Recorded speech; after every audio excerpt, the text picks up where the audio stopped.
So let us see what is the meaning of trigonometry. It is a Greek word. Trigonometry, it is taken from the Greek word. It means it is formed from three words. Tri means three, gon means side, metri or metron means measurement. So it is related to three sides of measurement. It means a triangle, particularly right angle triangle.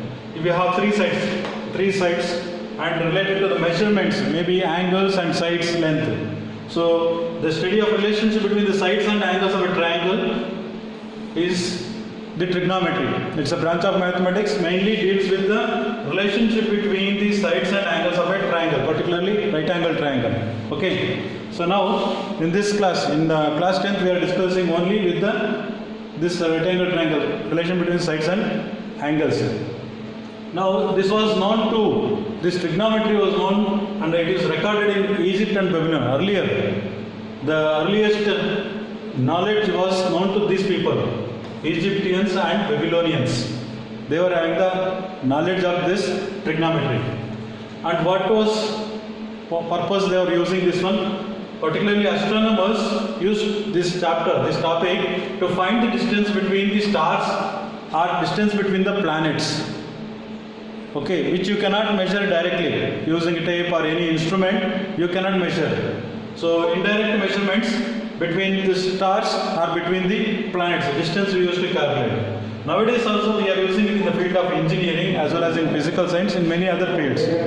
So it has a wide range of applications in our daily life. So very important chapter, trigonometry. So it is the relation between the sides and angles of a right angle triangle. Keep in mind. So now there are some situations. Look at this certain situations. Suppose a student of a school are visiting Qutub Minar in Delhi. Qutub Minar, very tall building. Okay. A student is looking at the top of the minar.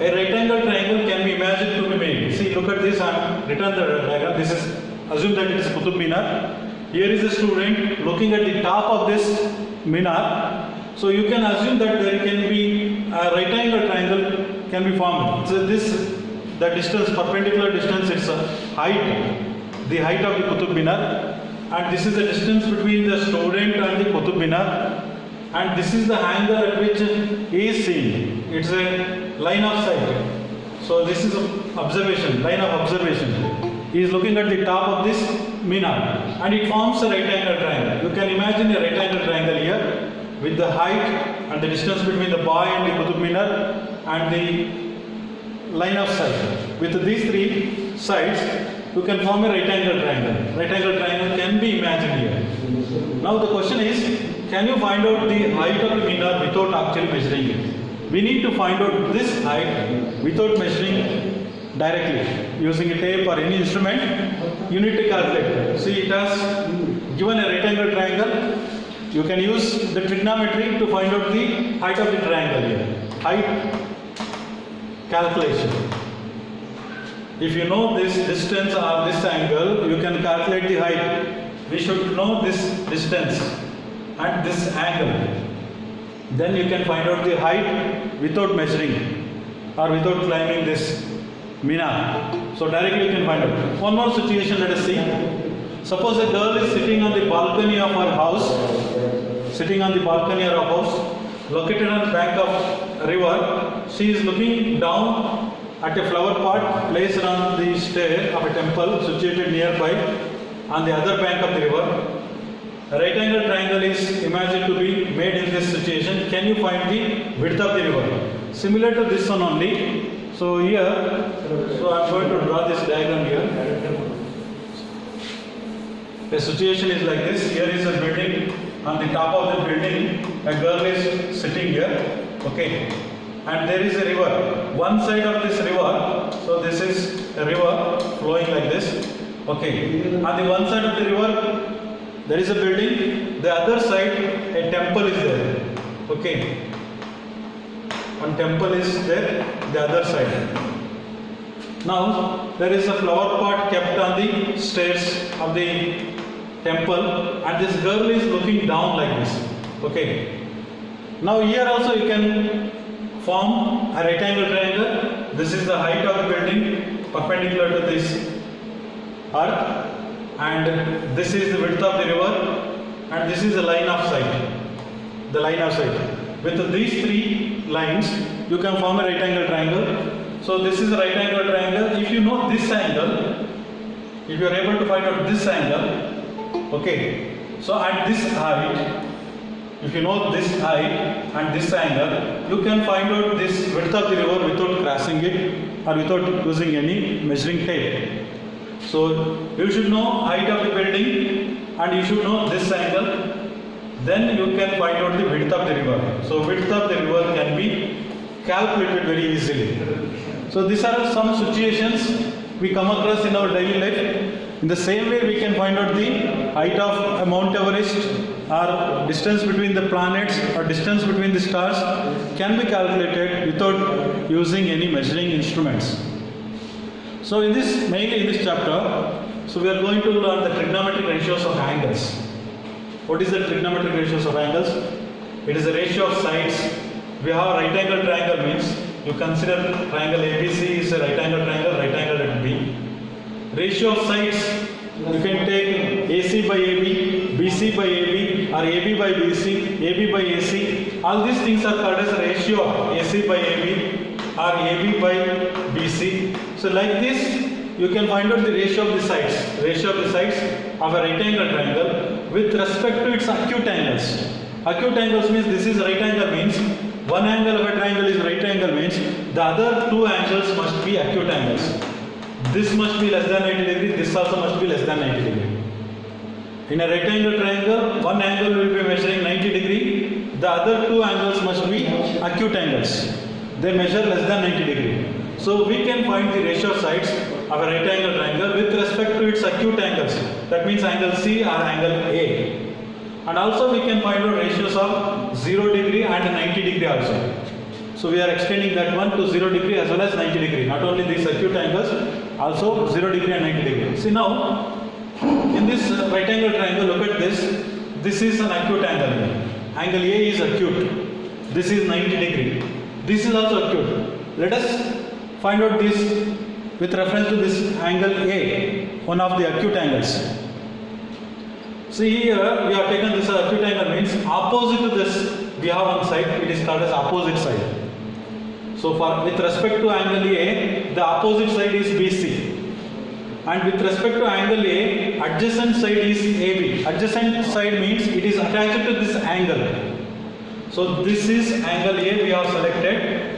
For this angle, acute angle, the opposite side is BC.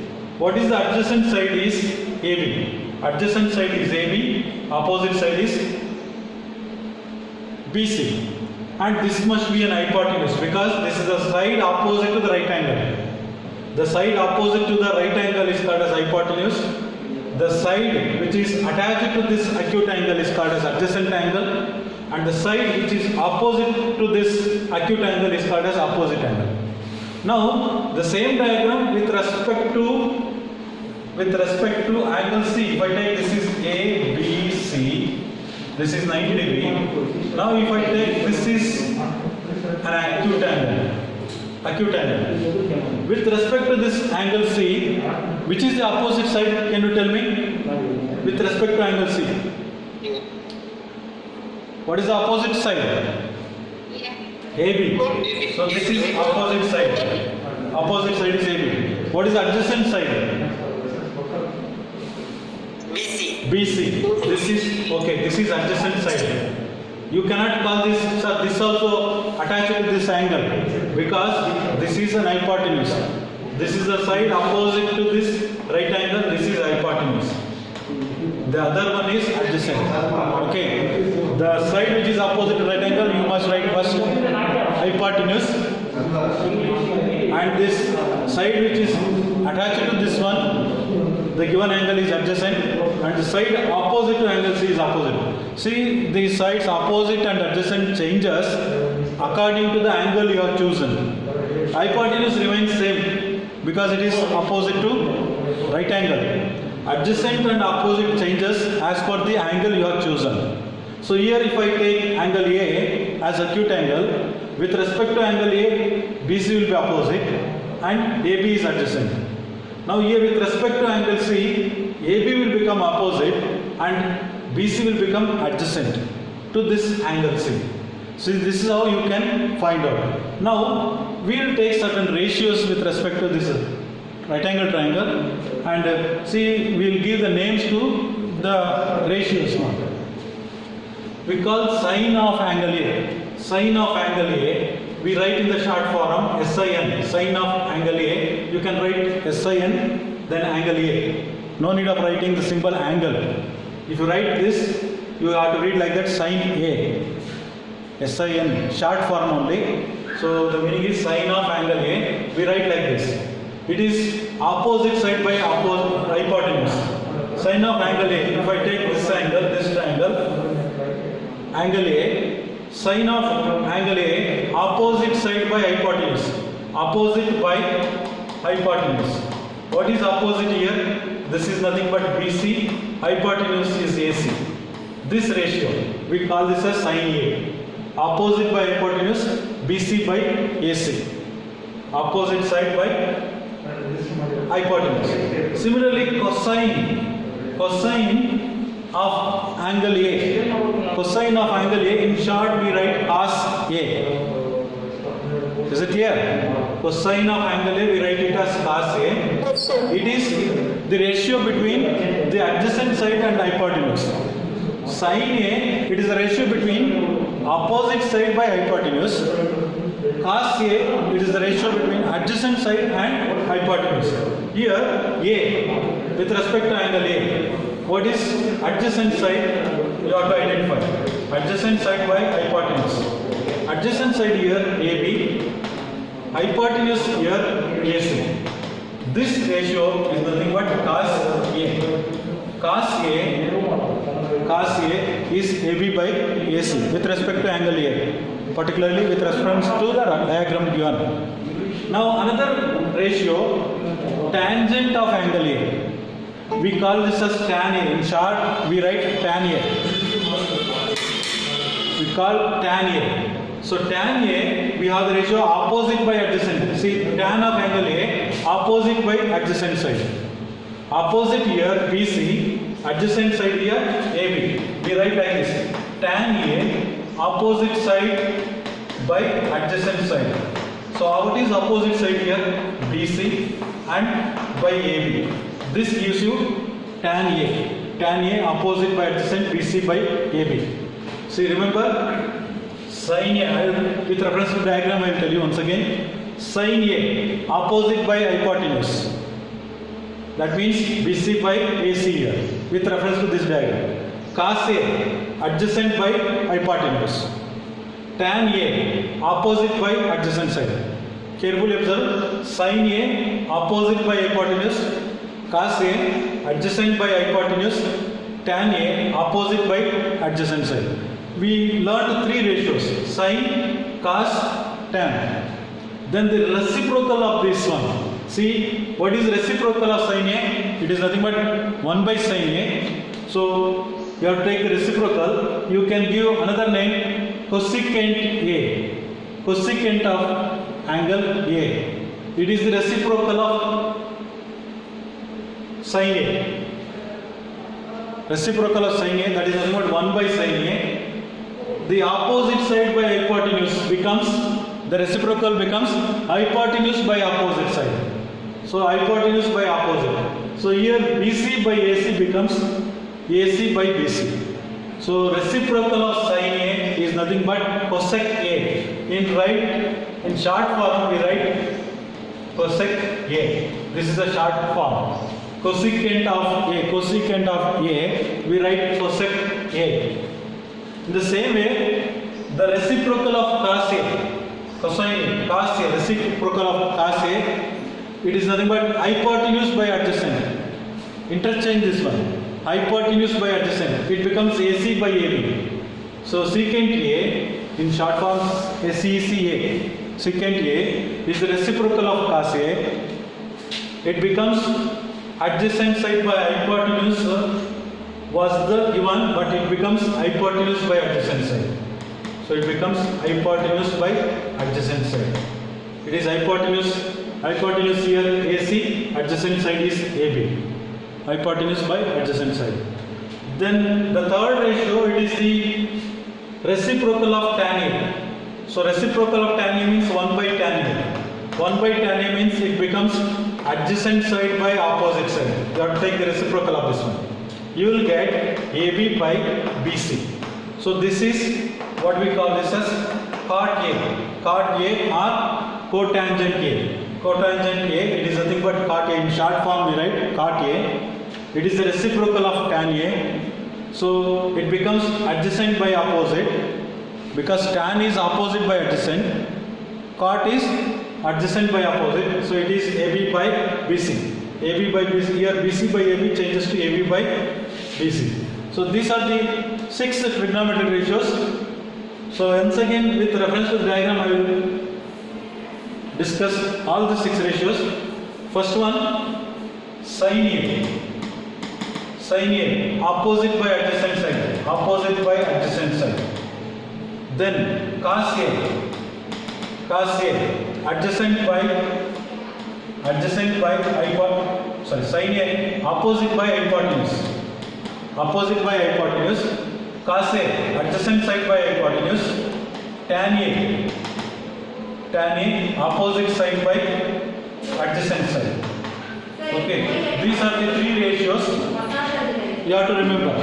Sin A, opposite by hypotenuse. Cos A, adjacent by hypotenuse. Tan A, opposite by adjacent side. Then the reciprocals of this will become cosec A.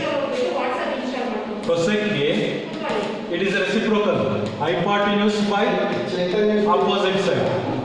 Secant A, reciprocal of this one. Hypotenuse by adjacent side. Then cot A, adjacent side by opposite side. So these 3 ratios can be easily remembered if you remember these first 3 ratios. If you remember first 3 ratios, take the reciprocals of this one, then you will get the other 3 ratios. So that is how you can remember this. So after this, we have a relation between sin and cot, tan and cot. Tan A, you know that opposite side by adjacent side, BC by AB there. This I will write it as BC by AC and AB by AC. AC and AC gets cancelled, so you will get the same thing. Both the numerator and denominator divided by AC.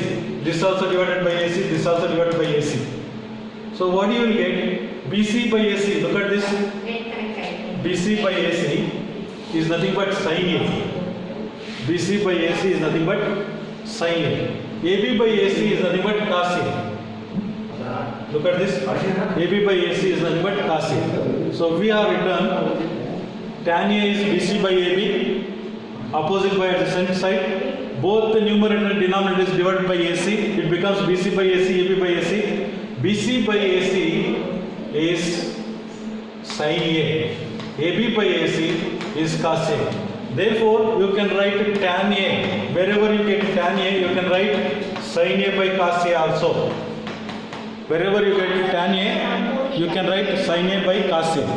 Similarly, cot A also can be written. Cot A also can be written as cos A by sin A.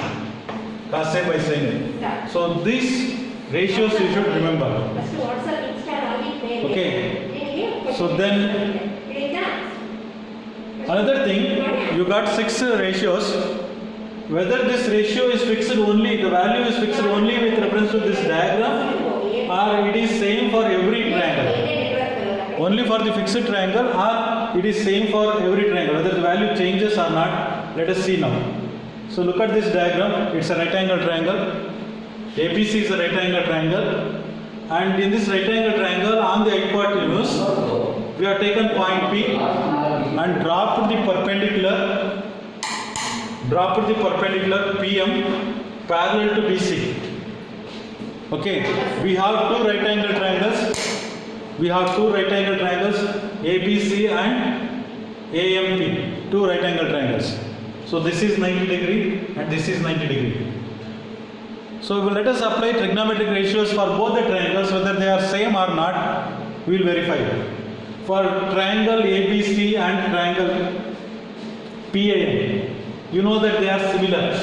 Right angle, right angle. This is a common angle. In this triangle also we have angle A. In this triangle also we have angle A. So therefore, these two triangles must be similar.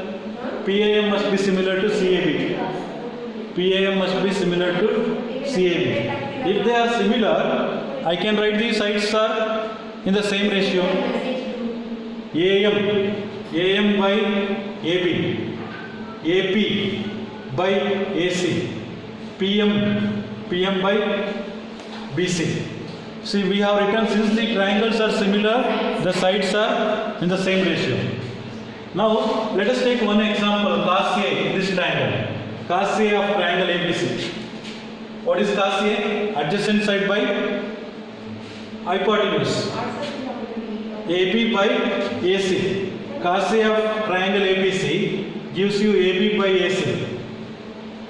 This is with reference to triangle ABC. Same cos A, same angle I have taken with reference to this diagram, this triangle. Cos A taken with reference to this triangle and cos A taken with reference to this triangle. So with reference to second triangle, it is AM by AP. AM is adjacent, AP is hypotenuse. First triangle, AB by AC. AB adjacent, AC hypotenuse. For the second triangle, AM adjacent, AP is hypotenuse. So we got AM by AP. For the other triangle, this is for the triangle ABC. Whether these two are same or not, look at this. With reference to this one, AM by AB we have AM by AP is equal to AP by AC. Transfer this AP to the denominator here. AM by AP will be equal to AB by AC. Now AB by AC, AM by AP both are equal. Look at this. With reference to this, you can conclude these two are equal. So whatever may be the length of the sides, for a given angle, the ratio is always same. Whether you take the small triangle or whether you take the big triangle, it is independent of the length of the sides. Whether you can take another triangle, for this triangle also, the ratio remains same. Only thing, this angle should be fixed here. This angle should not change. Even you can extend this triangle to a bigger one. Find out the ratio, trigonometric ratios for all the triangles. So, but ratio remains same. Only condition is this angle should not change. Suppose if we have taken 60 degree means, for all the angle triangles it should be 60 degree only. So that is why it is independent of the length of the sides. Ratio is independent of the length of the sides here. It is not depending on the length of the sides. Ratio is same for the bigger triangle, even for the smaller triangle. So it will not change. So that you keep in mind. So now the values, that is the conclusion here. The values of the trigonometric ratios of an angle do not vary with the sides of the triangle. If the angle remains same, only condition, angle should not change.